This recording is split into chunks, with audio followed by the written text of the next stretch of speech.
A partir de hoje, vocês não falam mais que vão à delegacia denunciar alguém ou que vão ligar para a delegacia ou para a polícia para denunciar alguém, porque você não denuncia. Denúncia é um ato privativo do Ministério Público, você noticia. Então, o que você faz é a notícia crime, notícia de um crime, notícia de um fato. Então, o ato de você ir à delegacia, o ato de você ligar, tudo isso é uma notícia crimes.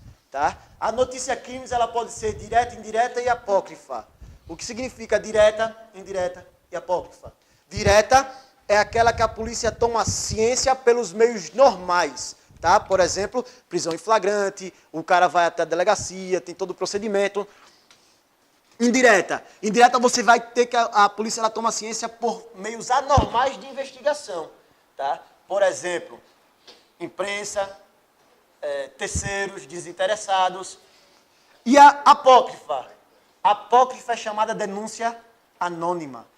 É o que é o termo utilizado, denúncia anônima. Uma pergunta, denúncia anônima pode iniciar por si só uma investigação criminal, um inquérito policial, melhor dizendo? Não. Precisa de uma cautela, precisa de umas investigações preliminares para saber se aquela denúncia anônima tem fundamento. Se tiver fundamento, inicia o inquérito policial. Tá? Mas por si só ela não tem base para iniciar inquérito policial. Então você tem o início do inquérito. Uma vez iniciado, o delegado pode arquivar? Não, né?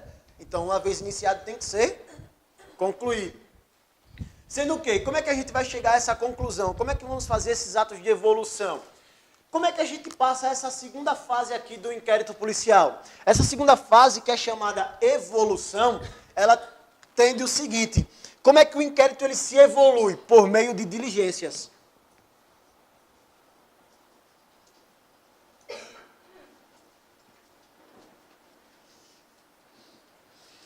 Por meio de diligências. O que são diligências? Diligências são os atos realizados pelo delegado no inquérito policial. São os atos que o delegado realiza. Todos os atos que o delegado realiza dentro do inquérito são chamados diligências. Tá? Então você vai colocar que a evolução do inquérito é por meio de diligências. Grifa, puxa uma setinha e coloca. São os atos do delegado. Tá?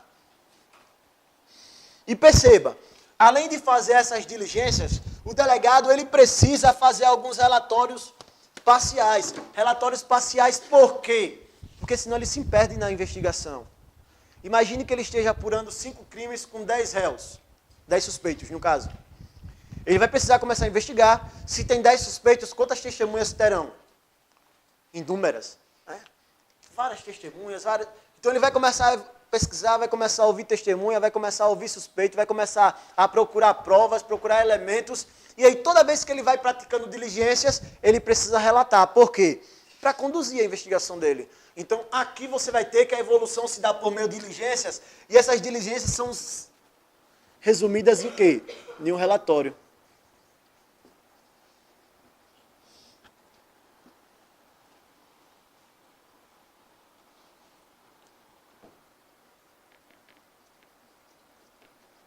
São os relatórios parciais, onde o delegado ele vai começar a investigar, vai ouvir umas testemunhas. Após ouvir essas testemunhas, ele vai fazer o seguinte: testemunha fulana de tal, as folhas tais, disse. Aí ele só vai pegar a parte importante que ela disse. Aí ele vai resumir ali. Aí, segundo a testemunha cicrana, as folhas tais, confirmou. Aí ela pega lá só aquela parte importante e coloca. Então, o relatório sintetiza a investigação. Então, ele vai conduzindo, vai ouvindo testemunhas. A testemunha não disse nada que preste, né? Vamos botar assim, né? Não disse nada que fosse relevante, por isso foi dispensada. A testemunha fulano e tal. Este delegado fez a perícia no local do crime, identificou tal. Conforme o laudo de folhas tais. Por quê? Porque o inquérito serve de informação para um órgão. Qual é? O MP. Né? Então, tudo tem que estar relatado, porque o inquérito ele é escrito. Né? O inquérito ele é escrito. Então, vai fazendo diligência, vai relatando. Por quê? Porque todas as novas diligências vão partir do relatório. Então, ele faz as diligências, relata qualquer outra diligência a partir daqui, com base no relatório. Por quê? Porque pode ser que no meio do caminho ele mude a intenção, mude a sua investigação. Pode ser que ele venha dizendo que determinada pessoa é suspeito e a partir do meio do caminho ele perceba que aquela pessoa não tenha nada a ver. Então ele vai mudar a investigação. Sendo que para ele saber que ela não tem nada a ver, ele precisa ter relatórios ditando com o que é que ele conseguiu apurar até o momento. Imagine numa delegacia que tem 8 mil inquéritos policiais, cujo inquérito que está sendo investigado possui 1 milhão de páginas. A Lava Jato possui quase não sei lá quantas milhões. É coisa que só porra. Imagina aí. Imagine só um inquérito policial com 3 mil páginas. Quando chegar no final, o cara sabe o que é que ele fez no início? Porra nenhuma. Né? Então é por isso que você vai diligenciando e relatando. Diligenciando e relatando. Fazendo relatórios conclusivos. Alguns deles não fazem. Faz as diligências, faz um relatório final e acabou. Esse relatório aqui não é obrigatório. Mas geralmente investigações grandes precisam de relatórios para conduzir. Tá? E aí chega a conclusão. Como é que o inquérito ele conclui? Por meio de um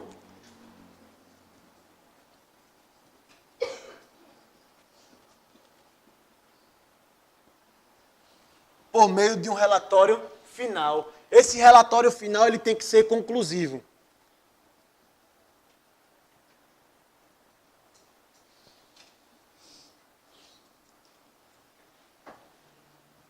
Tem que ser conclusivo. Ou seja, aqui ele tem que determinar todos os pontos da investigação. Aqui ele tem que dizer quem é suspeito, quem não é, quem foi o autor, quem foi o partícipe, quem emprestou a moto, o carro, a arma, quem deu a voadora, quem deu um tapa na cara, quem esculhambou a mãe. Aqui tudo, né? Quem ganhou do CRB, tudo tem que dizer aqui, pô.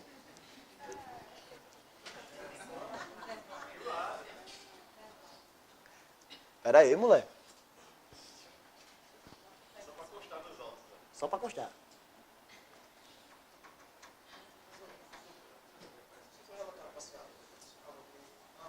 Ele não é obrigatório. Ele serve de base para o delegado.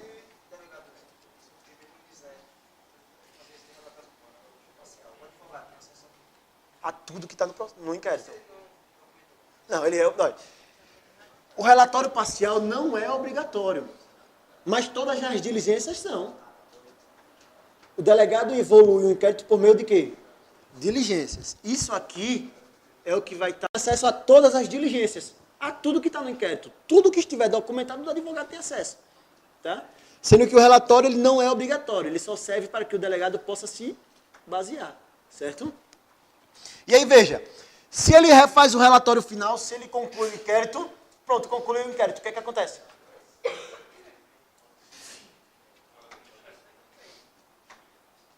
Então, concluiu o inquérito policial, ele vai e manda para o MP, certo?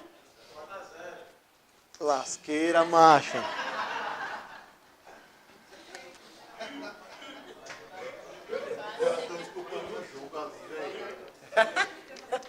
Quatro. Aí. Galera, para a gente concluir aqui, dar um intervalo, vamos lá. Se ele faz o relatório final, ele tem que destinar a alguém. E aí, como é que ele vai fazer? Concluiu o inquérito, pronto, vai ficar na delegacia? Não, é feito o quê? É encaminhado? Errado. Você vai ter aqui, concluir o inquérito policial, em que pese o Ministério Público seja o destinatário final, o que acontece? De acordo com o Código de Processo Penal, o inquérito tem que ser destinado ao juiz e o juiz remete ao MP, tá?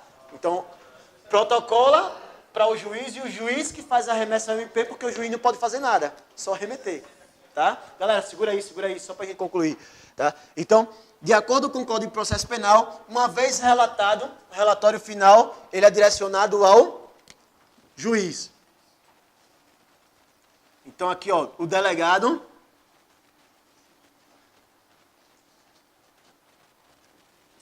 encaminha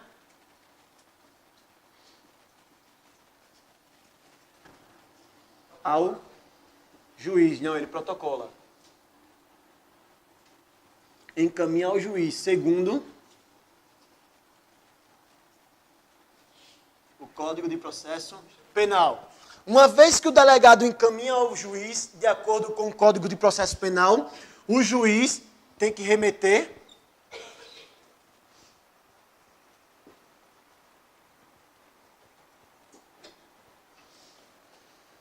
ao MP. Remete ao MP por quê? Porque o MP é o titular da ação penal, tá? Chegou no Ministério Público, o que fazer? Chegou no MP, agora o que é que tem que ser feito? Encaminha ao juiz segundo o CPP e o juiz encaminha ao MP. Chegou ao MP, o MP tem 3 opções. O Ministério Público vai ter um prazo, tá? Ele tem 3 opções. Ele pode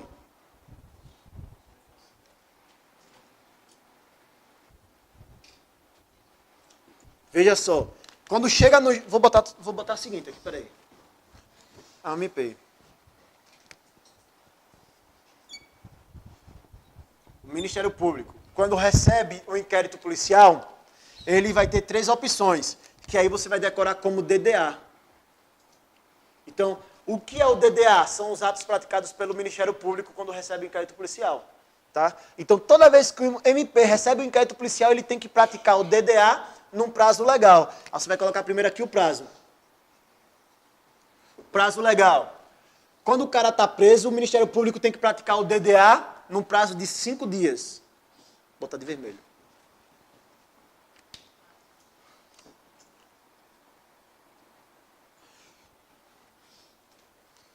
Quando o cara está solto, o prazo são de 15 dias. Quando se tratar de lei de drogas, o prazo de 10 dias. Sendo que esses 10 dias aqui é o agente estando preso ou solto. Tá? Então veja.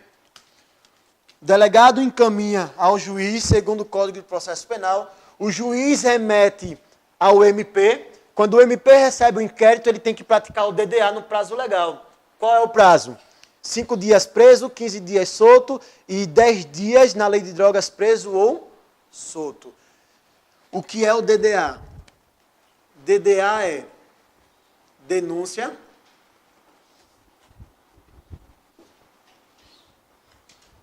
diligência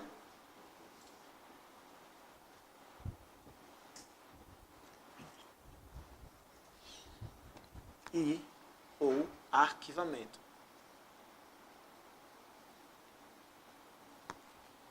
Denúncia, diligência ou arquivamento. Quando é que ele vai apresentar a denúncia? Toda vez que tiver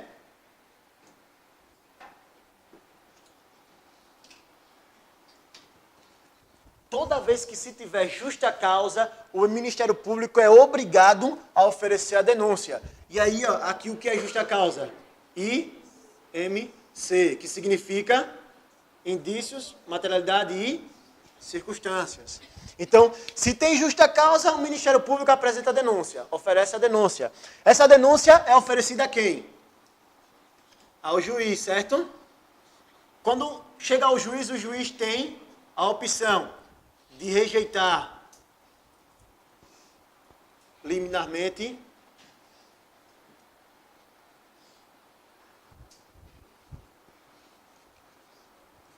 ou receber a denúncia, tá? Quando é que o Ministério Público vai solicitar diligências? Solicita diligências quando falta algo. Toda vez que falta algo no inquérito policial, uma prova importante, uma perícia, alguma coisa, o Ministério Público vai solicitar ao juiz diligências. Tá? O que acontece? Essas diligências aqui não podem ser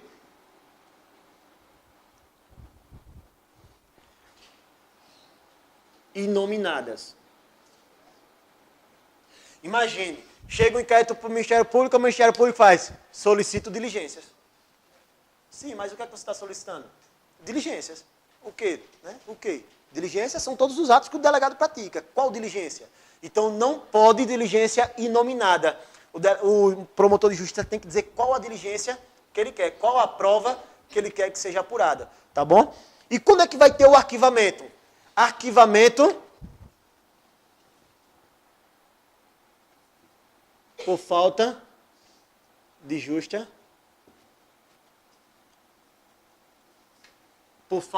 causa, porque é um inquérito sem fundamento, sem pé, sem cabeça, porque tem um daqueles 4 casos de arquivamento material, excludente de ilicitude, atipicidade de delito, excludente de culpabilidade, tá? E aí, veja, se ele solicita o arquivamento, ele solicita o arquivamento a quem? Solicita o arquivamento ao juiz. O juiz é obrigado a arquivar? Não. Então, quando o Ministério Público solicita o arquivamento ao juiz, por quê? Por falta de justa causa, o juiz pode entender que discorda ou pode concordar. Então, você vai ter aqui o seguinte, quando chega ao juiz, esse cara aqui concorda, vou botar assim, arquiva,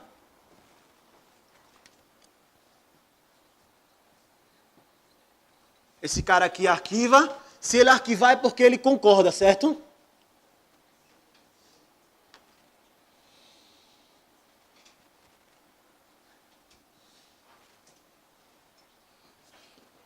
Se ele arquiva é porque ele concorda. E se ele não concorda? Se ele não concorda, ele pode iniciar o inquérito? Ele pode iniciar um processo? Não. Ele pode solicitar diligências sozinho? Não. Ele só tem 2 opções. Ou ele arquiva, ou ele remete.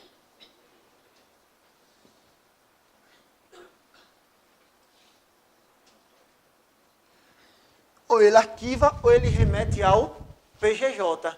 Quem é o PGJ? Procurador-Geral de Justiça. É o chefe do Ministério Público. Tá? E aí, se ele remete ao PGJ, é porque ele discorda.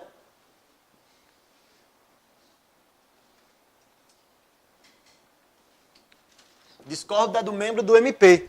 E aí, veja, ele remeteu ao PGJ, certo? Quando ele remete ao PGJ, esse cara aqui tem 3 opções. 3 opções. Veja só, o PGJ pode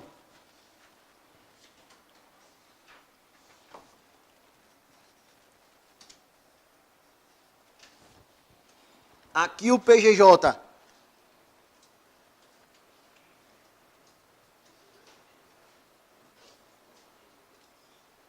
apresenta a denúncia. Se ele apresenta a denúncia, é porque ele concorda com o juiz e naquele caso ali, ele vislumbra justa causa, tá?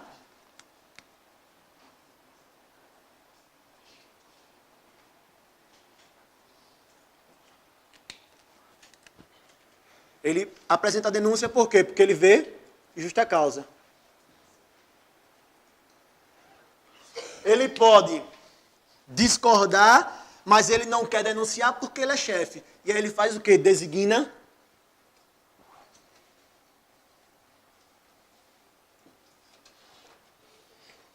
outro membro. Poxa, já desistiu. Designa outro membro do MP. Mas já tem ação penal, deixa. Vai. Designa outro membro do MP. Se ele designa outro membro do MP, mas esse membro do MP aqui diz, meu irmão, não tem justa causa. E agora? Esse membro aqui é obrigado a denunciar? Sim. Tá? Por quê? Porque ele foi designado. Você volta aqui o membro do MP.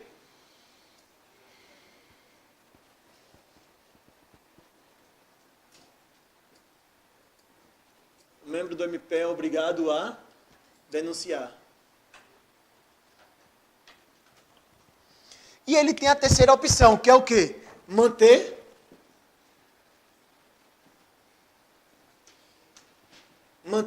o arquivamento. Veja, chegou para ele e faz, meu irmão, o membro do Ministério Público está certo. Não tem justa causa. Se ele mantém, é porque ele concorda que não tem, vou botar aqui, falta de justa causa. E agora, o juiz, hein? O juiz não discordou no primeiro momento? E agora que o que o PGJ foi e disse, não, eu quero manter o arquivamento. E agora? Aí aqui você vai colocar a atenção, né? O juiz é obrigado a arquivar. Vai, intervalo. Então, dando continuidade aqui aos assuntos, encerramos o inquérito policial e vamos dar início, então, à ação penal. Vamos lá. A ação penal também é um assunto muito importante. A depender do concurso que vocês façam, a ação penal é muito mais cobrada do que o inquérito policial. Tá? Então, tome muito cuidado aí com a ação penal, certo? E aí, a começar aqui a ação penal, vamos esquematizar também. Vamos começar com princípios e depois com as espécies e características. Tá? Então, você vai colocar aí princípios da ação penal.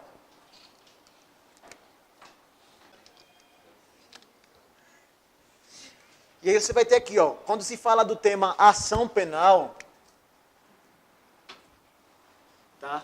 Você tem os princípios, e aí os princípios, vamos dividir primeiro em ordem, princípios, você tem princípios da ação penal pública e da ação penal privada. Quando se fala princípios da ação penal pública, você vai perceber que são princípios importantes, por quê? Porque vai regimentar, então, toda a ação penal. A ação penal deve obediência a esses princípios. Então, sabendo dos princípios, você tem uma base para responder grande parte das questões que envolvem a ação penal. E, principalmente, as questões que são mais cobradas são os princípios de ação penal privada, certo? Então, vamos lá. Vamos aqui à ação penal pública. Na ação penal pública, você vai decorar aqui com o pode. E na ação penal privada, o pode.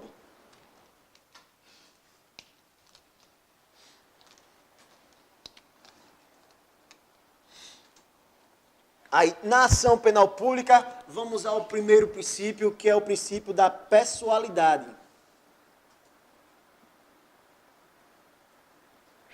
Pessoalidade. Esse princípio é chamado pessoalidade ou intranscendência.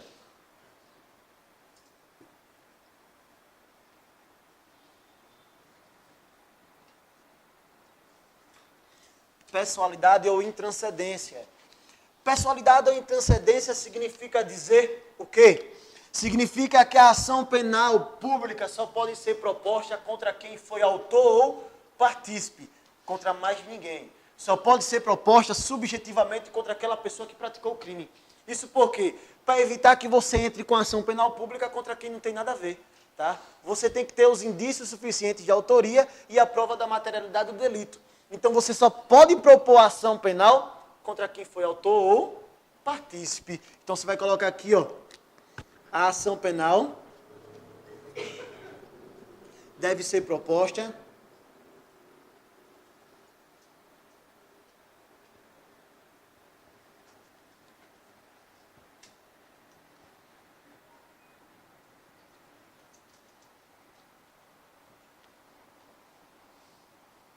contra quem foi autor ou partícipe.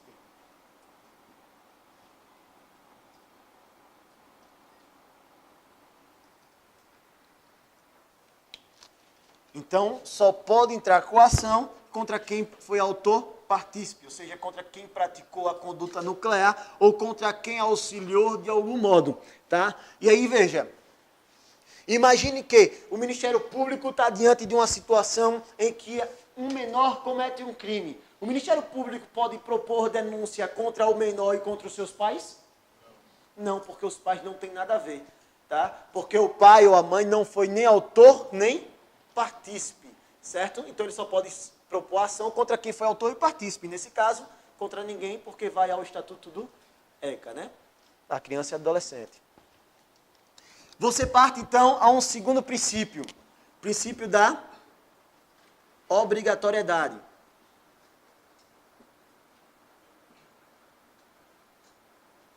Obrigatoriedade. Esse princípio da obrigatoriedade é chamado também de princípio da legalidade. Obrigatoriedade ou legalidade. Lembra que quando a gente estava fazendo quase agora um esquemazinho sobre procedimentos, eu falei o seguinte. Tá saindo o áudio aí direitinho, tá? Não tá? Eu falei o seguinte, galera. O Ministério Público, se tiver justa causa, ele é obrigado a denunciar. Então, por que ele é obrigado a denunciar? Com base no princípio da obrigatoriedade. Então, se tiver justa causa, Madeira, o MP é obrigado a denunciar.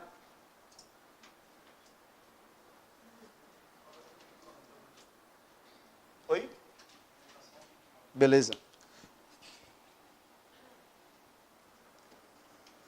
Foi mal, é porque eu não sei se dá aqui, mas eu vou aumentar a letra. Obrigatoriedade ou legalidade? Na ação penal pública,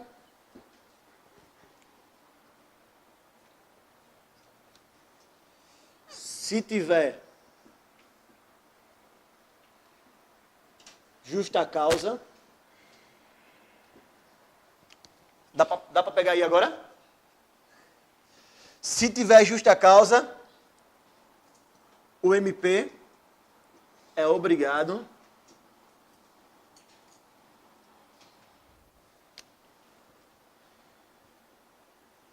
a denunciar. Então, meu irmão, se tem justa causa, o MP é obrigado a denunciar. Beleza? E o que é justa causa? Tá vendo que repetindo a galera decora? Tá vendo que você começa a involuntariamente até responder? Então, veja só. Se tem justa causa, o MP é obrigado a denunciar. Agora eu pergunto, em todos os casos, existe alguma exceção? Existe alguma exceção de que, mesmo que tenha justa causa, o MP não denuncia? Não. Na incondicionada ele denuncia. Ele denuncia.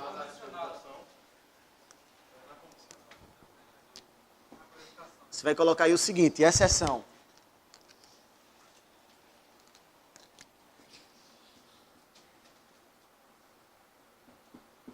Exceção à obrigatoriedade. A exceção a essa obrigatoriedade aqui de justa causa e denunciar é o chamado transação penal. A transação penal, o Ministério Público, mesmo diante da justa causa, não denuncia. Tá? Então você vai colocar aqui exceção, transação.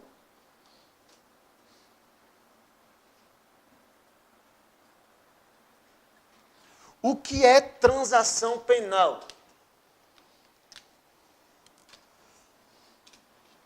A transação penal acontece nos crimes de menor potencial ofensivo, que são tutelados pela Lei 9.099 de 95, que é a Lei dos Juizados Especiais, onde trata dos crimes de menor potencial ofensivo, que são aqueles crimes cuja pena máxima não supera 2 anos. Tá? Se a pena máxima não supera 2 anos, antes de oferecer a denúncia é marcada uma audiência preliminar. Nessa audiência preliminar é justamente com o intuito de composição dos danos civis ou transação penal, que é um acordo do Ministério Público com o réu, para quê?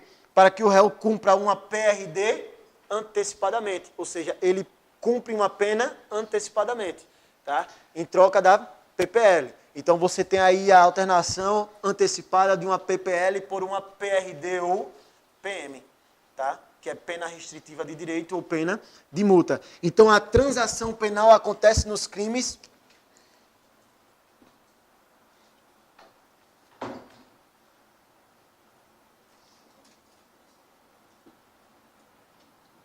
de menor potencial ofensivo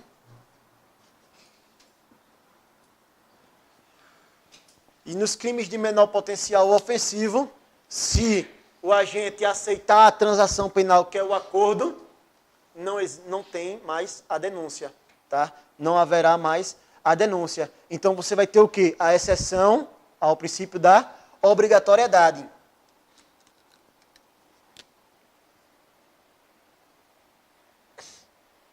Então, veja só, você tem aqui pessoalidade, em que a ação penal deve ser proposta contra quem foi autor ou partícipe, tá? E aqui você analisa subjetivamente, ou seja, quem praticou a conduta.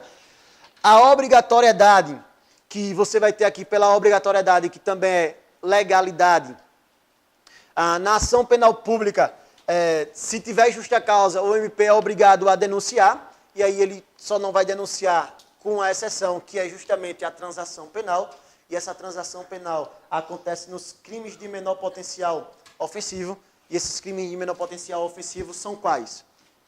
Aqueles cuja pena máxima não supera 2 anos, em que se fizer um acordo, haverá então aí a não propositura da ação penal por meio da denúncia. Alguém consegue identificar os outros 3 princípios?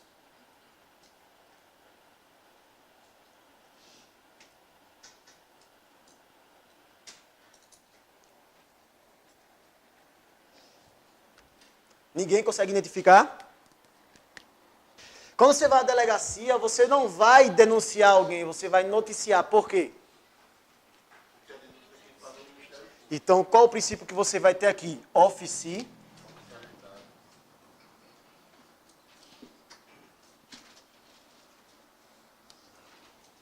Oficialidade por quê? Porque a denúncia, você vai ter aqui, ó, a denúncia.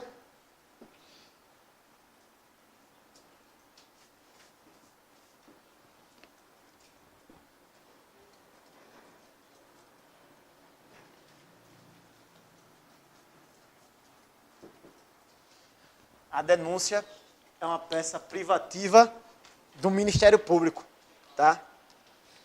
E aí a gente passa a outros 2 princípios, né? Esses outros 2 princípios, você vai ter divisibilidade e indisponibilidade.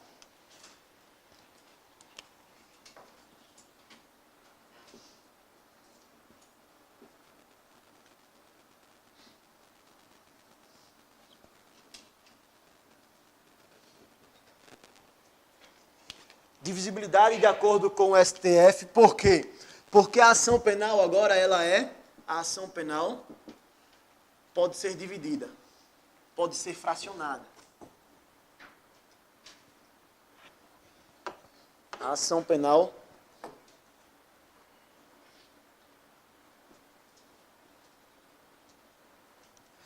não ocorre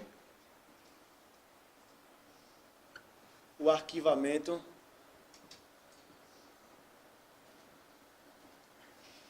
implícito.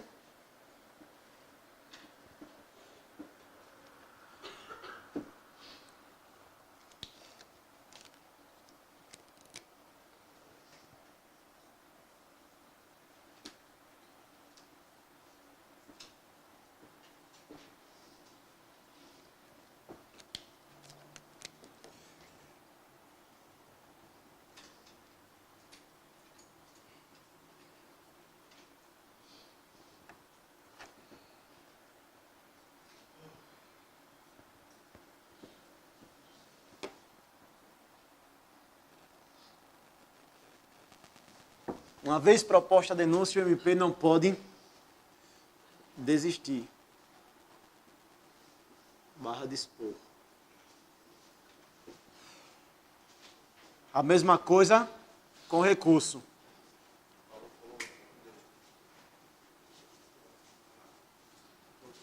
Valeu, velho.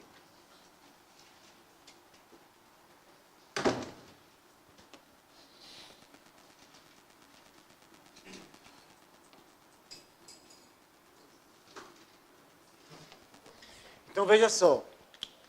Na ação penal pública, você tem o POD.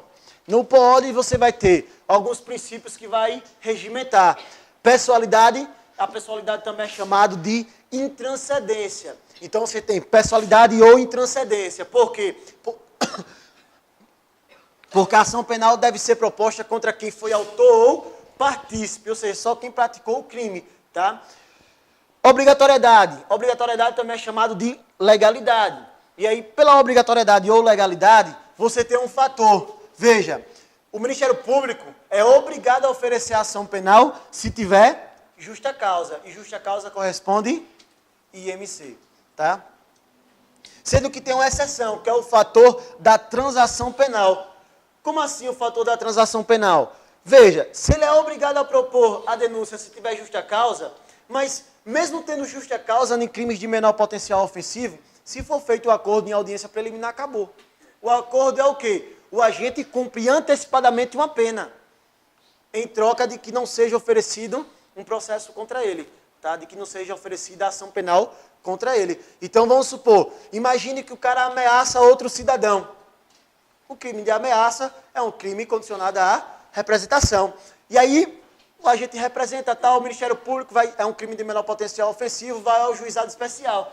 É marcada a audiência preliminar, quando chega lá, o promotor vai e propõe a ele, olha, você vai cumprir uma pena restritiva de direito. Ou seja, você vai ficar tendo que prestar serviços à comunidade durante 4 meses, uma vez na semana, por 2 horas. Ou seja, toda semana, pelo menos um dia, ele tem que cumprir 2 horas de serviços à comunidade. Aí o juiz vai determinar onde vai ser o local que ele vai ter que cumprir. Além de pagar 10 cestas básicas a determinada entidade. Veja, se ele aceitar, então não pode ser oferecida contra ele denúncia.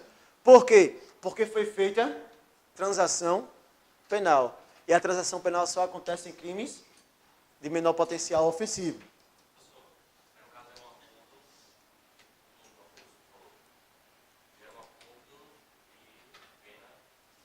Não. Gera transação penal, é o termo. Gera transação penal. Transação penal é o quê?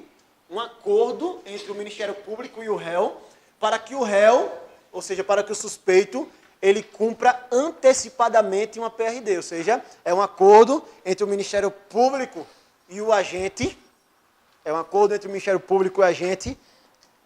para que este cumpra antecipadamente,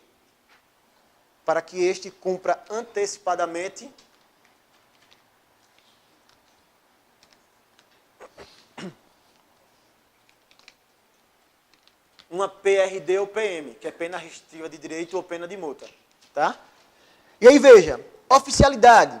A denúncia é uma peça privativa do MP. Então, você vai ter aqui, só quem oferece a denúncia é quem? O Ministério Público, né? O MP. Divisibilidade. Na divisibilidade, você vai ver que o entendimento adotado pelo STF na ação penal pública é que a ação penal pode ser fracionada. Significa que, imagine que um inquérito policial está investigando determinados suspeitos, 5 pessoas. Dessas 5 pessoas, os crimes que estão sendo investigados vamos botar aqui, homicídio, formação de quadrilha, que é a associação criminosa, homicídio, associação criminosa e bota outro de quebra aí, sei lá, qualquer um. Imagine que está sendo investigado 3 crimes, certo? Bote 2 homicídios e associação criminosa. Nesses 3 crimes tem 5 réus, certo? Está lá o inquérito policial apurando os fatos, consegue aqui a justa causa, tal, sendo que 2 dos suspeitos não têm justa causa. O inquérito não consegue identificar que ele participou de algum modo, mas tem justa causa em relação a 3. Não tem justa causa em relação a 1 dos homicídios, somente a 2 homicídios, ou ao homicídio e uma associação criminosa. Significa que dos 5 suspeitos, só tem justa causa contra 3. 2 não tem justa causa. Dos 3 crimes, só tem justa causa para apuração de 2. 1 não tem. O que acontece? O Ministério Público recebe um inquérito policial e oferece a denúncia contra esses 3 caras. Significa que arquivou contra os outros 2? Não. Não ocorre arquivamento implícito. Como é que ocorre o arquivamento? Decisão do juiz a pedido. Alguém pediu alguma coisa? Então não ocorreu arquivamento. Significa que a ação foi fracionada. Quando conseguir justa causa em relação aos outros 2, ele denuncia também. Tá? E quando conseguir justa causa em relação a outro crime, denuncia também. Desde que esteja dentro do parâmetro da prescrição. Tá? Então, pode ser fracionada quanto aos agentes, pode ser fracionada quanto aos crimes. Para que seja denunciado, tem que ter o quê? Justa causa. Certo? E, por fim, a indisponibilidade. A ação penal pública é indisponível. Significa que, se o Ministério Público propõe a ação penal, ele tem que ir até o fim. Se o Ministério Público interpõe o recurso, ele tem que ir até o fim. Sendo que não dá para colocar ali embaixo, acrescenta e tem uma exceção. Veja, ele não pode dispor, não pode desistir, ele tem que ir até o fim. Tanto do recurso como da ação penal. Mas existe uma exceção, coloca aí, exceção. Exceção ao princípio da indisponibilidade na ação penal pública.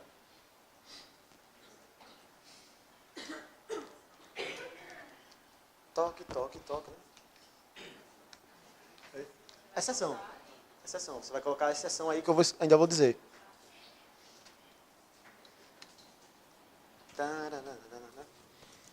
Quando se fala de exceção da disponibilidade é porque você vai ter um fator.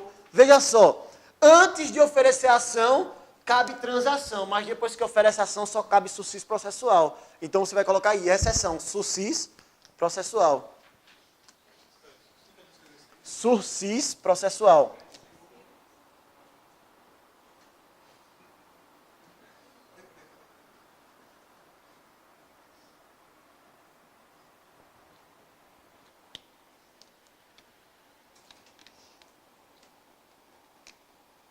O que significa suscis processual?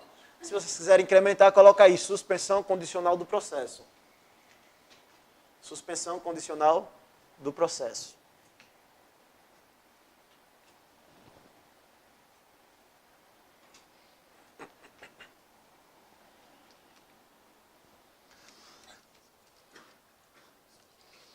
O suscis acontece quando? Quando é que você vai ter a situação do suscis? Quando é que você vai ter uma exceção aí para quebrar então a indisponibilidade? Para dizer que mesmo se oferecer a denúncia, agora ela pode dar um break. E aí? O suscis é aplicado em quais casos? Mais alguém, né? Oi? Não. Não, porque a ação é penal, é?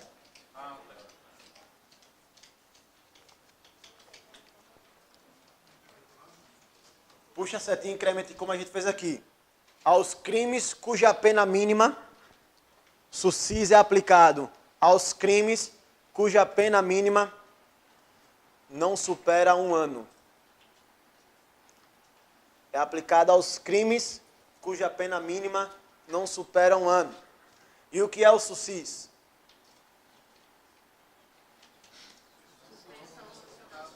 Show, é? Que lindo, né? Coral, né?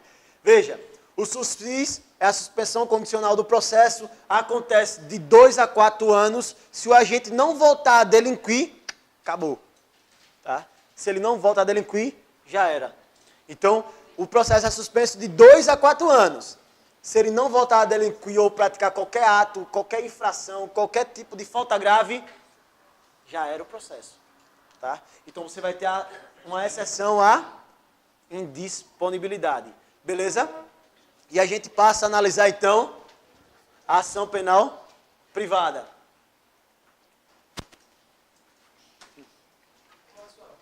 Senhor. Porque antigamente... Hã? Não, porque o que acontece? Antes a ação penal era indivisível. Você só podia propor contra todo mundo. Sendo que hoje, entende-se que, de acordo com o STF, que a ação penal pública pode ser fracionada, mas a ação penal privada continua indivisível. Tá? Essa foi a alteração aí que o STF entendeu, que aqui pode ser fracionado. Certo? Galera, ação penal privada. Pessoalidade, a mesma coisa. A ação penal...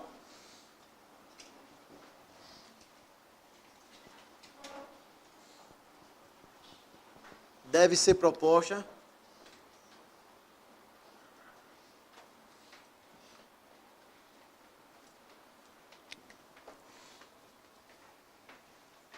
contra quem for autor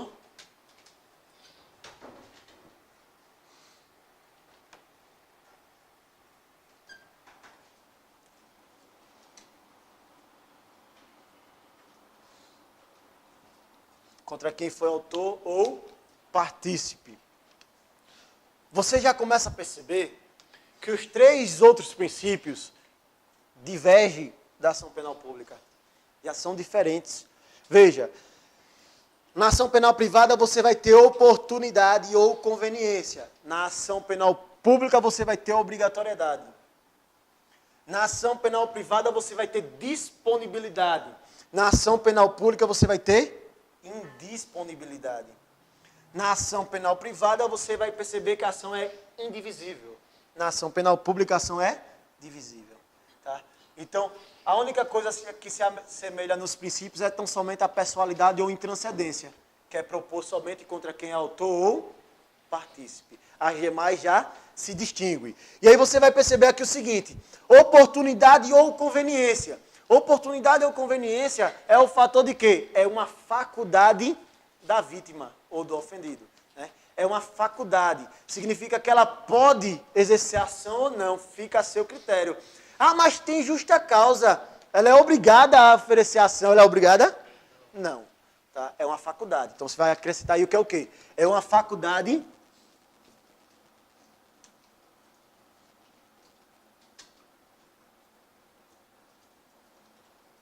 Bicho, eu só lembro, toda vez que eu falo aqui faculdade, eu só lembro de um aluno, né? Eu fui falar, é a faculdade da vítima. Ele fez, e qual é o curso? Aí eu, porra, velho, é foda, né? Qual curso foi? É uma faculdade da vítima.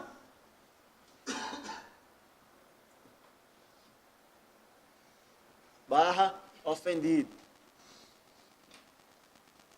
Galera, preste atenção no detalhe. Quando se fala de oportunidade, estamos falando antes de iniciar a ação, certo? Que é onde ela escolhe se vai exercer a ação ou não. E aí entra o critério dela. Entre se eu quiser. Mesmo que tenha justa causa, entra se eu quiser. Mas se ela não entrar com a ação, ela renuncia. Então, antes do início da ação penal, cabe um instituto chamado renúncia. Aqui, ó, cabe a renúncia. Perceba, renúncia é um instituto pelo qual, se ocorrer a renúncia expressa ou tácita, tanto faz, extingue a punibilidade. Ou seja, já era também. Acabou-se, certo? Então, se a vítima renuncia o seu direito de exercer a ação penal, extinção de punibilidade, já era. Como é que acontece essa renúncia? Ela pode ser expressa ou tácita. Então, você vai colocar aqui em primeiro momento o seguinte: a renúncia é um ato unilateral. Quando eu falo ato unilateral, significa que não precisa de aceitação. Ela pode renunciar e o cara que se foda. Não precisa ele aceitar ou não. Entendeu? Ela renuncia, acabou, já era. Acabou, não tem ação nem nada. Tá? Então é um ato unilateral, independe da vontade do outro. Certo? Então a vítima vai e renuncia. Ato unilateral. A renúncia pode ser expressa ou tácita. Expressa ou tácita. Quando é que acontece uma renúncia expressa? Quando é declarada de forma inequívoca. O cara expressamente fala: renuncia o direito de exercer a ação penal. No papel, renuncia o direito de exercer a ação penal. Isso está expressamente que ele está renunciando. Quando é que tem uma tácita? Tácita, quando ele pratica ato incompatível com o exercício de queixa. Imagina, né? O cara chega e tem gente que gosta, né? Vou trazer aqui, não sou machista não, tá? Mas coloquei no vice-versa. Sua vagabunda, não sei o quê, não sei o quê, não sei o quê, não sei o quê. Praticando diversos crimes aqui, ou então somente um crime de injúria. E se ele falar na frente de outras pessoas, difamação. Né? É um crime de ação penal privada. Certo? Vagabunda, na frente de todo mundo. Difamação. Né? Porque eu estou ali ofendendo ela, na frente de outras pessoas, estou ofendendo ali a honra dela, né? E aí, meu irmão, é pau, né? Sendo que aí, de repente, ela, olha, vou exercer ação penal contra ele. Fila da puta, né? Tem que se fuder. Né? Aí ela vai exercer a ação, sendo que antes de ela exercer a ação, a gente começa a ter um caso. Ou seja, estou praticando um ato incompatível com o exercício de queixa. Significa que, tacitamente, ela está renunciando ao exercício de entrar com ação criminal contra mim. Tá? Cível não impede, mas criminal ela tacitamente já está renunciando. Certo? Disponibilidade. Disponibilidade significa que a vítima ou o ofendido pode dispor da ação penal. Que cara de raiva. Tira a cara de raiva, moleque. É. Já tá. Vixe Maria. Se todo concentrado for assim, eu vou sair correndo, né? Disponibilidade. Disponibilidade, você vai ter a situação de que, na disponibilidade, a pessoa pode desistir. Se ela pode desistir, aqui estamos falando de quê? Se ela pode desistir, já existe uma ação penal. Ela já exerceu a ação penal. A oportunidade acontece antes do exercício da ação penal. A disponibilidade acontece depois do exercício da ação penal. Então, disponibilidade significa que a vítima pode desistir.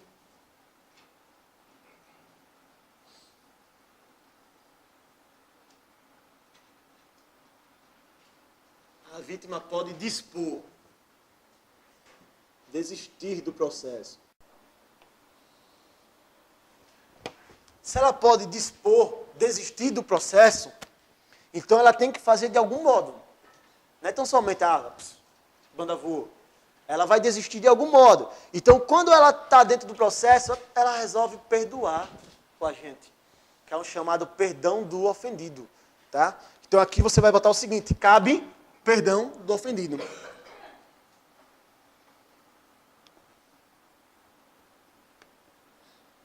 Cabe o perdão. Esse perdão é chamado perdão do ofendido. O perdão do ofendido, aqui tem um problema. Perceba. Antes, a renúncia é um ato unilateral. Por quê? Porque não existe processo. Então, ela simplesmente pode renunciar ao seu direito de exercer ação. Mas depois que já existe um processo, se ela quer perdoar, se ela quer desistir, aí precisa de aceitação. Precisa que a parte seja ouvida e decida se quer aceitar ou não. Isso por quê? Porque ela já foi acionada, macho. Então você vai ter ali uma pessoa sendo acionada, provocando danos à sua pessoa, né? Tendo que responder um processo aí como réu, e todo processo criminal, independentemente do que seja, traz prejuízo, traz consequências. Principalmente, imagine se você trabalha, a sua empresa faz pesquisa de antecedentes. Geralmente, às vezes, as pesquisas de antecedentes de empresas não é pela certidão, e sim pelo sistema do SAGE. Aí bota lá o seu nome, aparece lá que você é réu de alguns processos criminais. Aí, pô, vai fazer, olha, vai não ficar aqui, né? E bota para fora. Então, há situações que realmente vai ensejar ali um constrangimento, alguns prejuízos. E aí o perdão é um ato bilateral.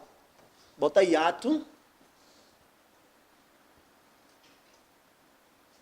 Se é um ato bilateral, é porque precisa de quê? Da aceitação, né? Que é chamado aceite. Veja, se ela perdoa, ela tem que perdoar em algum dos fatores. Expressa ou tacitamente, certo?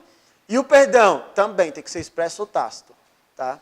E você vai ter aqui, ó, o ato bilateral, e aí pode ser aqui expresso.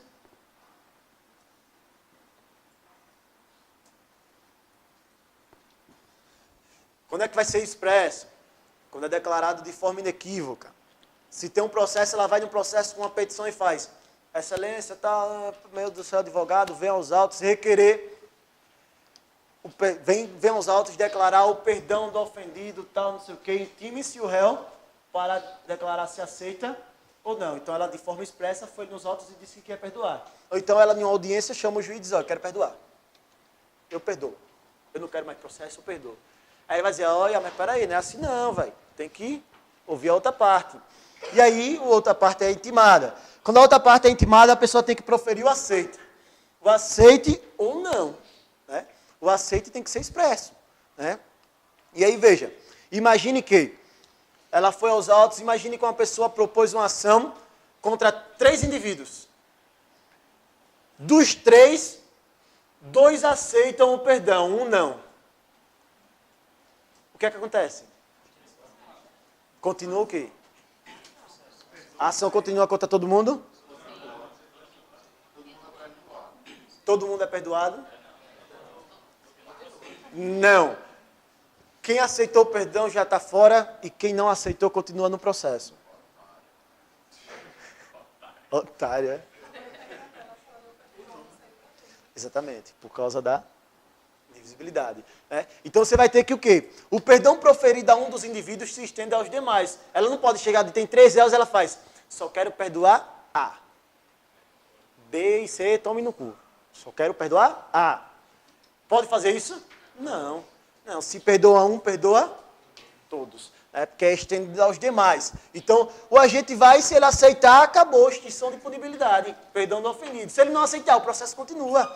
Tá? E o perdão não aceite, olha, o perdão não aceito não prejudica os direitos dos demais. Significa que se eu não aceito o perdão, o processo só continua contra mim. Contra os demais já era.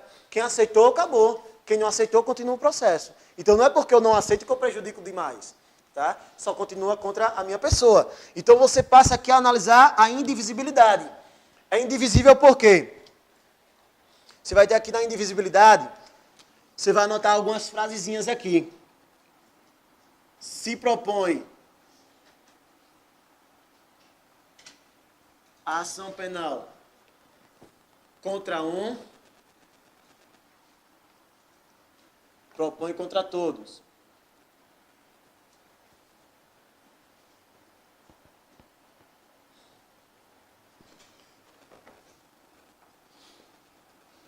Se renuncia quanto a um,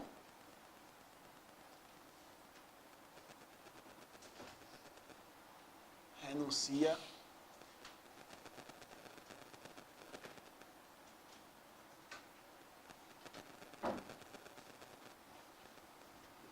quanto a todos.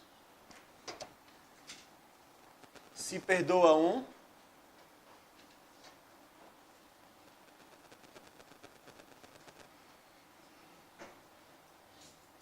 perdoa todos. Então, se ela vai propor ação contra um, tem que propor contra todo mundo. Se ela renuncia contra um, renuncia contra todo mundo. Se ela perdoa um, perdoa todo mundo. Tá?